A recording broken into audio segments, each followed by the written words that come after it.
So as we've seen, we have our three handlers in the show orders and our one handler in the show order detail. And if I'll go over to our screen, I can press F8 and it will run the handle from show orders of F8. I'll press F9, it will run this one. I'll press F10 and it will run this one.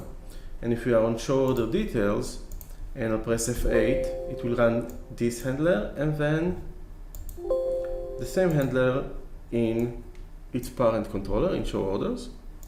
And if I'll go and press F9, it will only run the one from show orders because there isn't one in show order details. Well, how can we tell the handlers that we already handled the F8 so we don't want it to bubble up the stack? Okay, so let's do that. We're going to say stop. And in our code over here, we accept this E, if you remember correctly. It's a handler invokes event args. And what we can say over here is e.handle equals true. By saying that it's handled, we're actually telling the code that this event in handle there's no point in continuing to bubbling up the tree. So if now we're going to go to our show order details and press F8, we'll only get the F8 version of show order details. It will not bubble up to show orders.